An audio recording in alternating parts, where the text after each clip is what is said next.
Bismillahirrahmanirrahim. Assalamualaikum warahmatullahi wabarakatuh and hello everyone.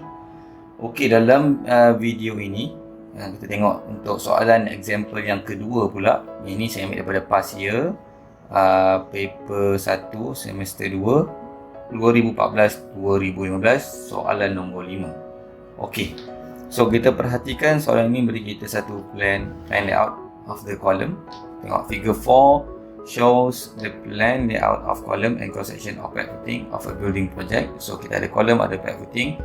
The nominal cover for the pad footing is 40 mm and estimation of weight of high steel T is 1.6 kg per meter. Okay, pertama sekali kita nak highlight pertama sekali concrete cover ini untuk pad footing sahaja. Okay, kemudian sekarang ni 40 mm lah. Dan dia punya kat sini dia bagi awak berat steel is 1.6 kg per meter. So awak boleh bayangkan lah, kita dah boleh satu tanggapan soalan ini akan ada kaitan dengan reinforcement dan melibatkan kita mencari berat dalam kilogram ataupun dalam tan. Okay, tanpa melihat soalan lagi kita dah boleh buat anggaran kat situ. Akan ada melibatkan kiraan kilogram. Kalau takkanlah soalan ni bagi maklumat kan. Tetapi kadang-kadang ada juga maklumat-maklumat yang diberikan dalam soalan tak perlu digunakan. Jadi kena bersedialah untuk segala kemungkinan. Okey, so kita tengok dulu kita punya plan layout untuk kolom ini. Perhatikan molek-molek, saya takut nanti kita akan ada pelajar yang salah faham. So ke sini kita kena pasti kita ada satu kolom ataupun pad footing 2, 3, 4, 5, 6, 7, 8, 9, 10 dengan ukuran 3 meter bagi setiap jarak. Okey, ini selalunya pelajar akan confuse. Dia bayangkan pad footing dia yang ini, pad footing dia. Ada je pelajar yang confuse. Dia oh, pad footing 3 meter darat 3 meter pad footing dia. Oh, dia rapat-rapat. Jangan salah faham seperti itu. Salah. Okey, salah tu. Maknanya kita punya pad footing kat sini. Ini dia punya lukisan dia lukisan macam lukisan kecil-kecil sikit macam ni. Okey.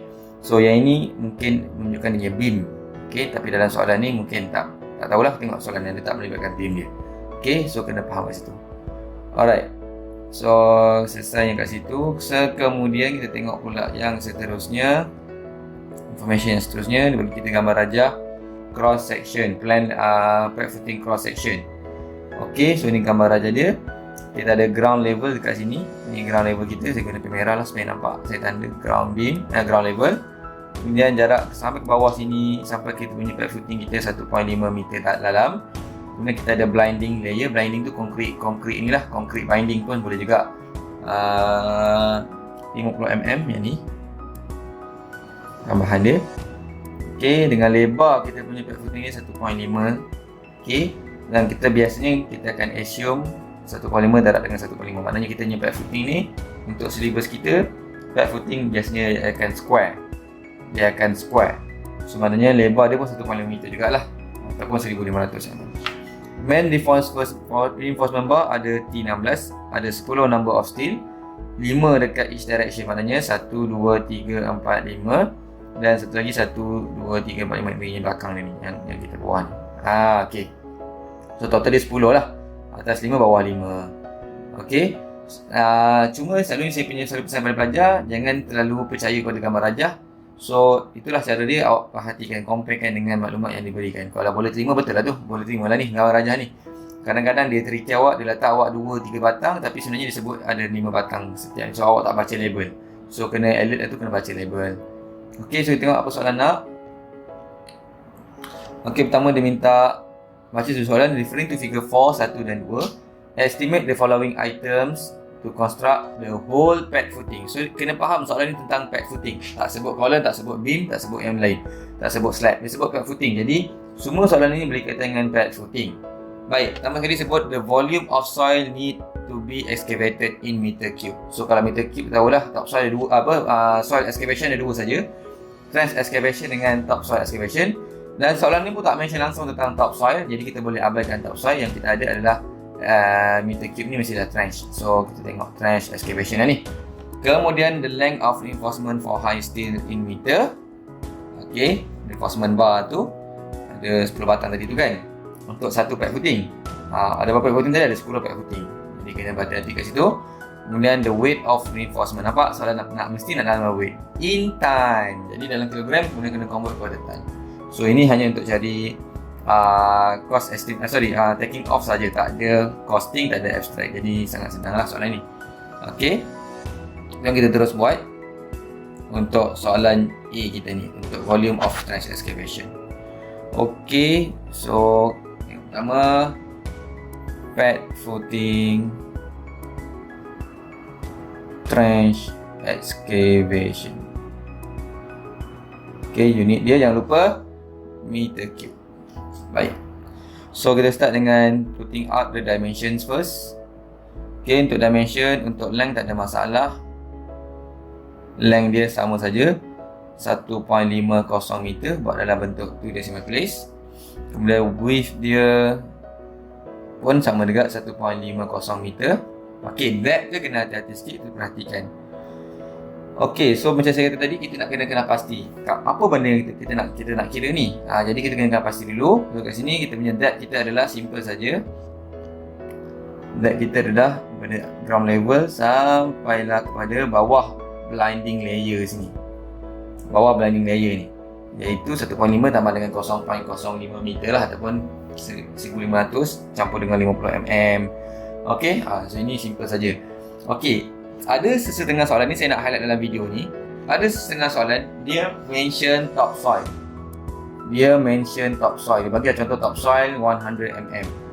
That maknanya kata untuk soalan yang sebut topsoil ni, maknanya nak bagi tahu sebelum kita correct trench excavation, kita dah correct dulu 100 mm topsoil. Jadi untuk trench excavation punya kedalaman, depth of the trench excavation yang kita nak kira sekarang ni, janganlah ambil pada ukuran sini. Jangan ambil sampai ukuran start pada ukuran sini. Jangan. Kita mesti ambil start pada ukuran sini. Kenapa? Kan kita sebut tadi atas ni dah dikorek dalam topsoil. Maknanya kata kita dah upah orang untuk korek bahagian ini. Dah upah, dah bayar dah. Takkan kita nak korek sekali, kita nak bayar orang ambil kira atas ni. Nanti orang datang senang lah. Orang yang buat trench excavation dia kata, senang kerja aku ni, atas sudah dah buang satu, dah buang sikit. Senang lah kita kena korek. Jadi kita macam bayar 2 kali upah. Jadi salah lah. Jadi sekali lagi saya ulang, jika melibatkan trench excavation yang ada mention topsoil, ada mention, kalau tak mention tak payahlah. Macam soalan ni tak mention soalan ni tak mention. Soalan ni mention tak topsoil, tak mention jadi tak ada topsoil. Tapi saya sebut kalau soalan ni mention topsoil, you kena ambil ukuran kedalaman start daripada selepas topsoil sampailah ke bawah. Okey, bukan daripada ground level, bukan daripada ground level, tapi daripada selepas topsoil. Maknanya kena tolaklah 100 mm nanti dia punya kedalaman. Tapi sebab soalan tak mention, kita boleh abaikan bahagian ini.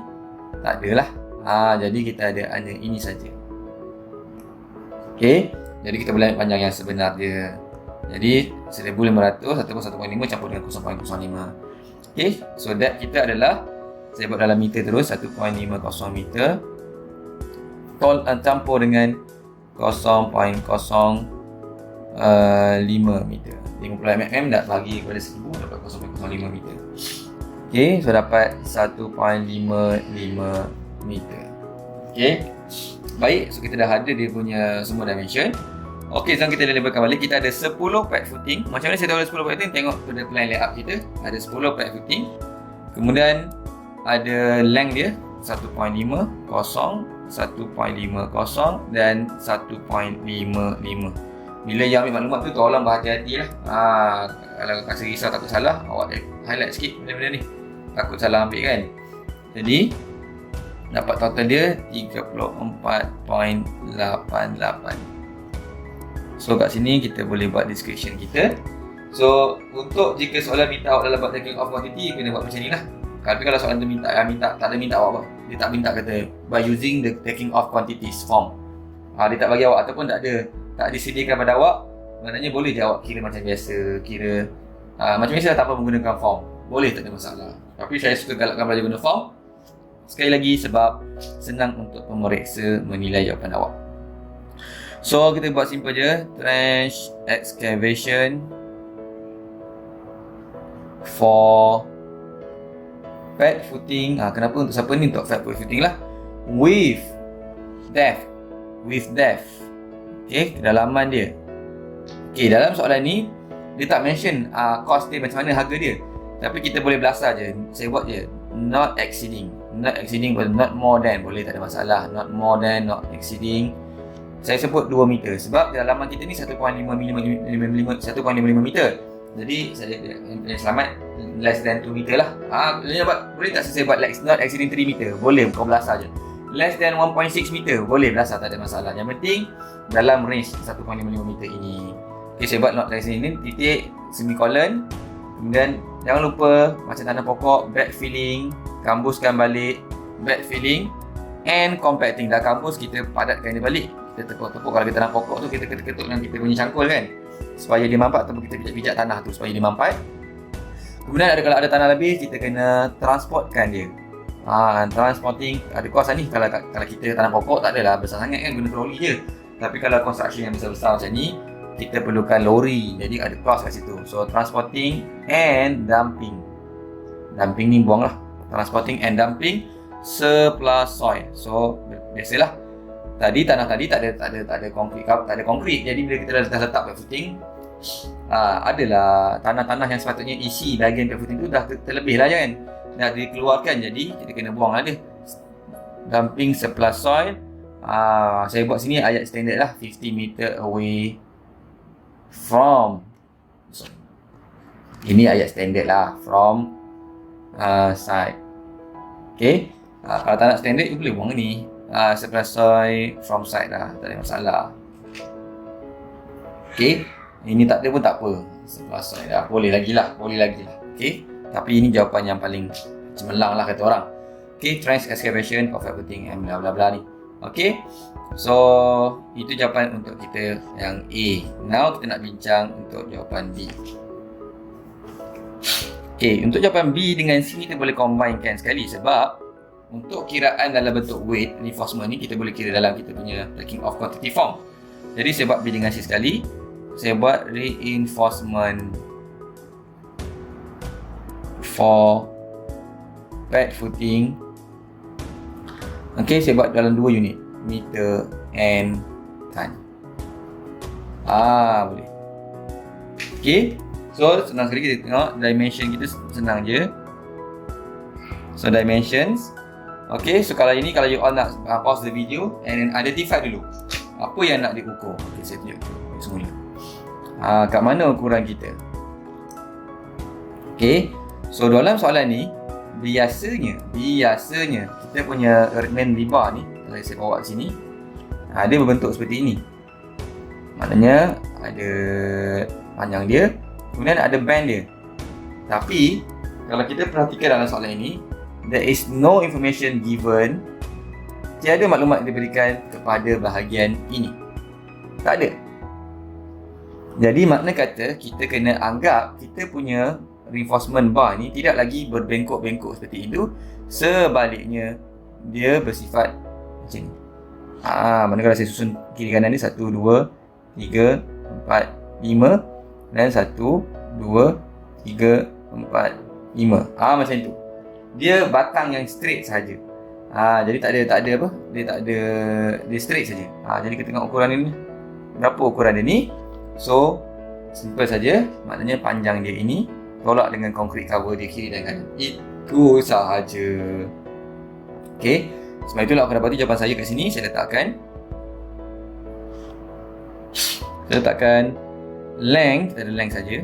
Untuk sebatang 1500 mm tolak dengan 2 darab dengan 40 mm. Kenapa 40? Sebab dia punya concrete cover dia bagi 40 kan, tadi soalan mula-mula bagi tahu. So kiri dan kanan ataupun depan dan belakang dia. So 1500 tolak dengan 80 jadi 1420 mm ataupun bersama dengan 1.42 meter. Mesti tu dari 15. Okay, so kita ada 10 pad footing. Kemudian kita ada 10 batang besi, 5 di atas, 5 di bawah. Kemudian kita ada satu batang besi 1.42 punya panjang dia, satu batang besi 1.42 meter. So total kita akan dapat 142.00 meter. Dan kat sini kita buat description kita kita ada 16 mm. Macam mana 16 mm daripada label dia. 16 mm diameter. High tensile boleh, yield boleh. High tensile steel rebar. Saya sebut rebar je. Rebar ni singkatan untuk reinforcement bar. For pad footings. Okay, dah saya masuk kita kat situ. Dekat sini jangan lupa darabkan sebelah dia ni dengan dia punya unit weight dia 1.6 kg bagi setiap meter bersamaan dengan 227.2 kg. Ini bersamaan dengan 0. Saya ambil tu decimal place 0.23 tan. So ni jawapan kita. So ini untuk jawapan B, ini jawapan untuk C. Kat sini dah jawapan kita. So selesai untuk soalan kita ni. Harap video ni membantu. Jika membantu, bermanfaat, tinggalkan like, tinggalkan komen, sama ada feedback ataupun rangsangan, dan share lah jika sesuai perlu share, boleh share pada kawan-kawan. Okay, terima kasih. Assalamualaikum and bye bye.